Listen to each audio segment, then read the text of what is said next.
friends, welcome back to my channel.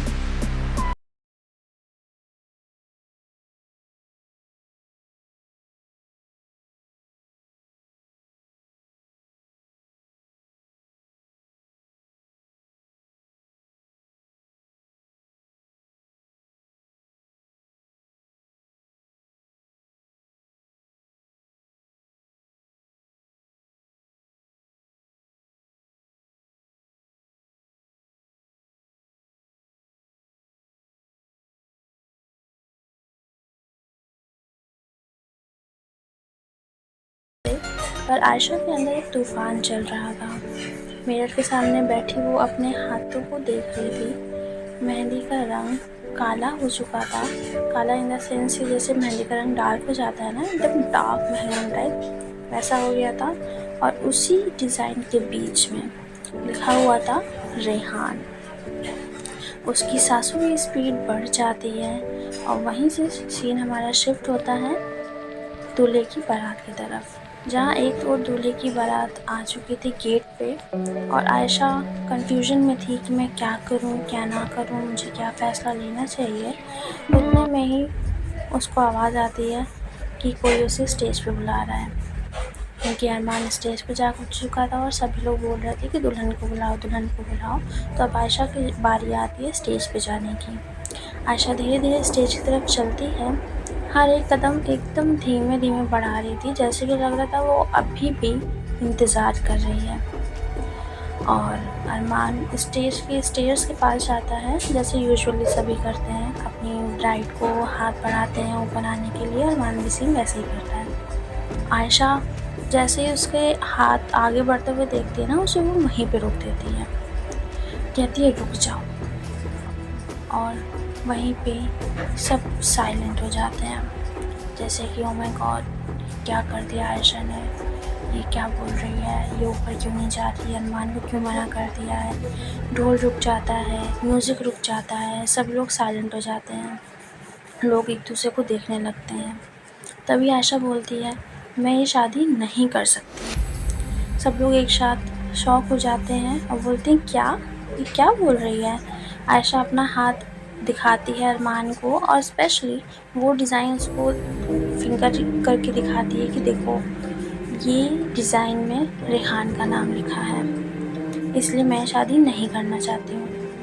लोग shock हो जाते हैं, फैमिली गुस्सा हो जाती है, एटमॉस्फेयर एकदम हॉल का पूरा टेंस्ड हो जाता है। अरमान तो अपना शॉक में ही रहता है, बेचारा फ्रीज़ हो जाता है वहीं के वहीं, तो समझ नहीं आता है कि अब क्या करूँ। आयशा इतना सब कुछ बोलने के बाद रो पड़ती है। अब बोलती है मैं झूठी ज़िंदगी नहीं जी सकती हूँ, मैं किसी और से प्यार करती हूँ। अरमान का फेस एकदम, उसे समझ नहीं आता कि मैं क्या रिएक्शन दूँ क्या ना दूँ, तो बस एकदम वो साइलेंट खड़ा ही रहता है। सब कुछ रुक गया था, जैसे उस वक्त थम गया था उसके लिए। एंट्री होती है पीछे से रेहान की, और रेहान जब एंट्री करता है तो बोलते हुए आता है पीछे से हल्की आवाज़ में, सच बोल दिया फाइनली। सब मुड़ते हैं, रेहान खड़ा है, वही एकदम अंधेरे में खड़ा है गेट पे और फॉर्मल कपड़ों में, एकदम साइलेंट सा बंदा। उसकी बस आंखें दिख रही थी। यहीं पे ट्विस्ट आता है। आयशा को लग रहा होता है कि अब रेहान आ गया है, अब मैं उससे शादी करूँगी, लेकिन मेन ट्विस्ट जो इसी जगह है। वो धीरे धीरे आगे बढ़ता है, आयशा की आंखों में उम्मीद आ जाती है। जैसा कि मैंने बताया, उसे लग रहा होता है कि वो शादी करने के लिए आया है आयशा से। और आयशा बोलती है तुम आ गए, मैं समझा नहीं पा रही हूँ तुम्हें कि मुझे कितना इंतज़ार था तुम्हारा, मैं कितनी नर्वस थी, मुझे समझ नहीं आता मैं क्या करूँ मैं क्या ना करूँ। रेहान उसको वहीं पे रोक देता है और बोलता है एकदम हल्की और ठंडी आवाज़ में, बोलता है पर मैं तुम्हें लेने नहीं आया हूँ। आयशा का दिल टूट जाता है और रेहान बोलता है प्यार सिर्फ नाम लिखने से प्रूव नहीं होता, प्यार हिम्मत से होता है, जो तुमने आज दिखा लिया। और रेहान थोड़ा पास आता है, फिर कहता है पर अब मैं तुम्हारी कहानी का हिस्सा नहीं हूँ। मैं कल आया था, तुमसे सवाल किया था, तुमने मुझे बोला कि कल जवाब मिलेगा, इसलिए मैं आज आया जवाब ले लें, लेकिन मैं समझ गया हूँ कि अब मैं तुम्हारी कहानी का हिस्सा नहीं हूँ, जो कि तुमने सच बोल दिया है। ये सब सुन के आयशा तो बेचारी एकदम टूट जाती है, रोने लगती है, बहुत ज़्यादा हार्ट ब्रेक हो जाता है। रेहान पलट के जा ही रहा होता है, आयशा सीखने वाली होती है कि रेहान रुक जाओ, लेकिन जब रेहान उसको पलट के ही नहीं देखता है, सीधा चलता चला जाता है, अंधेरे में गायब हो जाता है, तो आयशा भी उसे आवाज़ नहीं देती है। ये हमारा फाइनल सीन है जहाँ आयशा टूट चुकी होती है बहुत बुरी तरीके से, आंसू, मेहंदी सब मिक्स हो जाता है, और फिर अरमान एकदम सही फैसला लेता है। जो उसकी जगह और कोई लड़का होता तो शायद ना कहता। अरमान उसके पास आता है और धीरे से बोलता है, सच दर्द देता है पर झूठ से बेहतर होता है।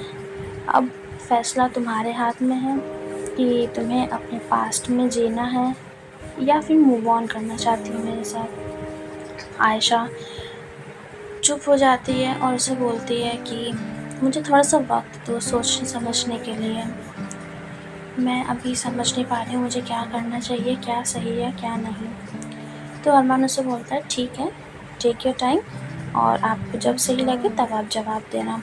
तो वो बोलती नहीं मैं जवाब आज ही दूँगी, बस मुझे थोड़ा सा वक्त दे दो।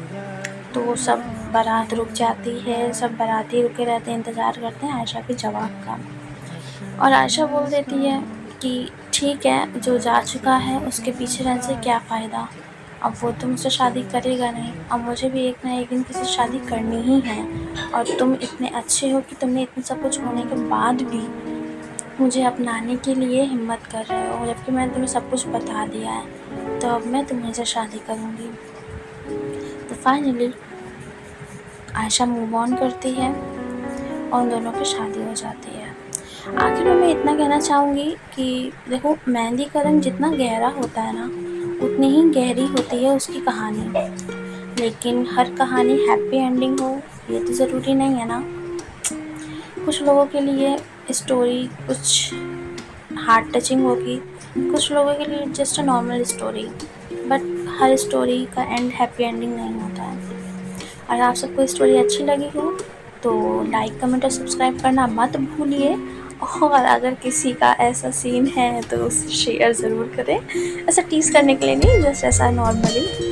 ऐसा अच्छा लगे हो तो ज़रूर से लाइक, कमेंट, शेयर करें और सब्सक्राइब करना मत भूलें। अभी के लिए बाय बाय।